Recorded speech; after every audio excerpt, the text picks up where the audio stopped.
হরে কৃষ্ণ। হিন্দু ধর্মে একাদশীর গুরুত্ব অপরিসীম। একাদশী পালন করলে ভগবান বিষ্ণুর কৃপাদৃষ্টি লাভ করা যায়। আজ আমি আষাঢ় মাসের শুক্লপক্ষের একাদশী শয়নী একাদশী 2024 সম্পর্কে বিস্তারিত আলোচনা করব। এই একাদশীকে আষাঢ়ী একাদশী, পদ্ম একাদশী, দেবশয়নী একাদশী নামেও পরিচিত। এই একাদশী পুরী জগন্নাথের রথযাত্রার পরেই পালিত হয়। এই একাদশীর দিনেই ভগবান বিষ্ণু ঘুমোতে যান, 4 মাস নিদ্রা যাপন করেন, ফের কার্তিক মাসের প্রবোধিনী একাদশীতে তিনি নিদ্রা ভঙ্গ করেন। হিন্দু ক্যালেন্ডারের 4 মাসের সময়কে যা চাতুর্মাস নামে পরিচিত, তা এই দিন থেকেই শুরু হয়। দেবশয়নী একাদশী 2024 তারিখ 17 জুলাই 2024 বুধবার দেবশয়নী একাদশী উদযাপিত হবে। এই দিনে একাদশী তিথি শুরু হবে 16 জুলাই।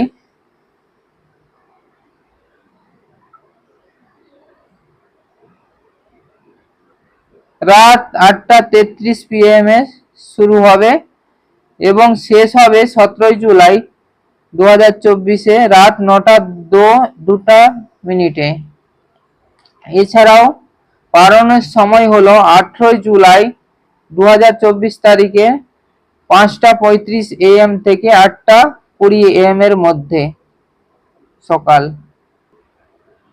একাদশীর দিন খুব ভোরে উঠে স্নান করে সূর্য দেবতাকে জল নিবেদন করবেন। তারপরে ঠাকুর ঘরকে পরিষ্কার করে ভগবান বিষ্ণুর মূর্তিকে অভিষেক করবেন। তার সাথে সাথে মা লক্ষ্মীকেও অভিষেক করবেন। নিজে শুদ্ধ বস্ত্র পরিধান করবেন এবং ভগবান বিষ্ণুকে হলুদ কাপড় নিবেদন করবেন। তার সাথে সাথে হলুদ চন্দন, হলুদ ফুল দিয়ে পুজো করবেন। হলুদ ফুল ব্যবহার করবেন। তার সাথে সাথে পঞ্চামৃত প্লাস মৌসুমী ফল যেমন আম, জাম, কাঁঠাল, এর সাথে সাথে তুলসী পাতা দিতেও ভুলবেন না। একাদশীর দিনে ভগবান বিষ্ণুর চরণে বেশি বেশি করে তুলসী পত্র অর্পণ করবেন। ওই দিনে তুলসী পত্র চয়ন করবেন না, তার আগের দিনই তুলসী পাতা তুলে রাখবেন। ওই দিনে বেশি বেশি করে মালা জপ করবেন, ভগবান বিষ্ণুর শতনাম জপ করবেন, প্লাস হরিনাম সংকীর্তন করবেন। ওং নমো ভাগবতে বাসুদেবায় নমঃ এই মন্ত্রটি অবশ্যই সবার জপ করবেন। একাদশীর আগের দিন ও পরের দিন নিরামিষ ভোজন করবেন। একাদশীর দিনে নেশা জাতীয় দ্রব্য বর্জন করবেন। 18 জুলাই একাদশীর পালন হচ্ছে। ওই দিন সূর্যোদয়ের পর করবেন। সূর্যোদয়ের আগে দ্বাদশী শেষ না হলে দ্বাদশী তিথির মধ্যেই পালন করা আবশ্যক। দ্বাদশীর মধ্যে পালন না করা অপরাধের সমান। ওই দিন পঞ্চশস্য ভোজন করবেন। মহারাজ যুধিষ্ঠির বললেন, হে কৃষ্ণ, আষাঢ় মাসের শুক্লপক্ষের একাদশীর নাম কি? এর মহিমাবাই কি? আমাকে কৃপা করে বলুন। শ্রীকৃষ্ণ বললেন, ব্রহ্মা এই একাদশী সম্পর্কে দেবর্ষি নারদকে বলে গিয়েছেন। আমি সেই আশ্চর্যজনক কথা আপনাকে বলছি। শ্রী ব্রহ্মা বললেন, হে নারদ, এ সংসারে একাদশীর মতো পবিত্র আর কোনো ব্রত নেই। সকল পাপ বিনাশের জন্য এই বিষ্ণু ব্রত পালন করা একান্ত আবশ্যক। যিনি এই পবিত্র পাপনাশক এবং সকল অভীষ্ট প্রদাতা একাদশী ব্রত না করেন, তাকে নরকগামী হতে হয়। আষাঢ়ের শুক্লপক্ষের এই একাদশী শয়নী নামে বিখ্যাত। শ্রী ভগবান ঋষিকেশের জন্য এই ব্রত পালন করতে হয়। এই ব্রতের সম্বন্ধে এক মঙ্গলময় পৌরাণিক কাহিনী আছে, আমি এখন তা বলছি।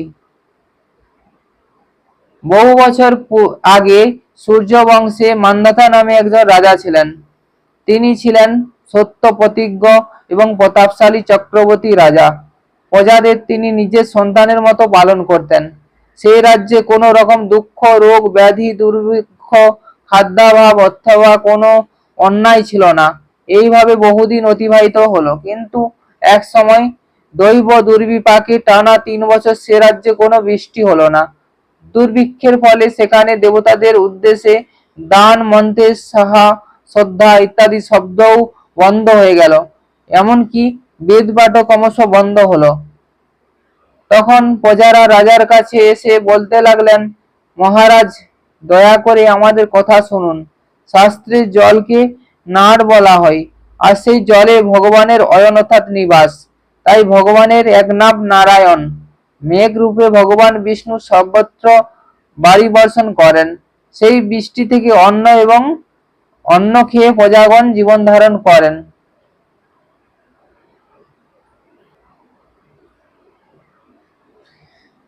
এখন সেই অন্নের অভাবে প্রজারা ক্ষয়প্রাপ্ত হচ্ছেন। অতএব মহারাজ, আপনি এমন কোনো উপায় অবলম্বন করুন যাতে আপনার রাজ্যে শান্তি এবং কল্যাণ সাধন হয়। রাজা মান্ধাতা বললেন, তোমরা ঠিকই বলেছ। অন্ন থেকে প্রজার উদ্ভব, অন্ন থেকেই প্রজার পালন। তাই অন্নের অভাবে প্রজারা বিনষ্ট হন, আবার রাজার দোষেও রাজ্য নষ্ট হয়। আমি নিজের বুদ্ধিতে আমার কোনো দোষ খুঁজে পাচ্ছি না, তবুও প্রজাদের কল্যাণের জন্য আমি আপ্রাণ চেষ্টা করব। তারপর ব্রহ্মাকে প্রণাম করে রাজা সৈন্যসহ বনে গমন করলেন। সেখানে প্রধান প্রধান ঋষিদের আশ্রমে ভ্রমণ করলেন। এভাবে তিনি ব্রহ্মার পুত্র মহা তেজস্বী অঙ্গিরা ঋষির সাক্ষাৎ লাভ করলেন। তাকে দর্শন মাত্রই রাজা মহানন্দে ঋষির চরণ বন্দনা করলেন।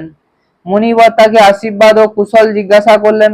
রাজা তখন তার বনে আগমনের কারণ সবিস্তারে ঋষির কাছে জানালেন।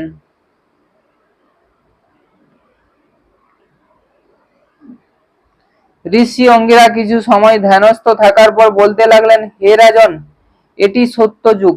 এই যুগে সবাই বেদ পরায়ণ এবং ব্রাহ্মণ ছাড়া অন্য কেউ তপস্যা করেন না।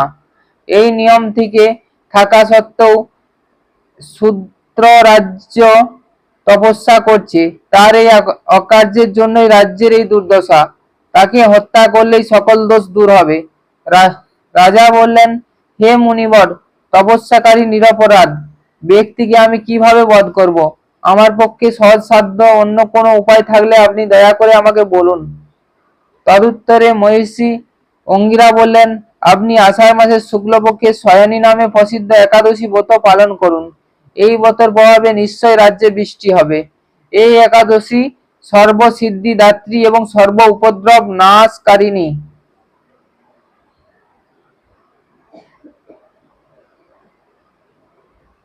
হে রাজন, প্রজা ও পরিবারবর্গ সহ আপনি এই ব্রত পালন করুন। মুনিবরের কথা শুনে রাজা নিজের প্রাসাদে ফিরে গেলেন।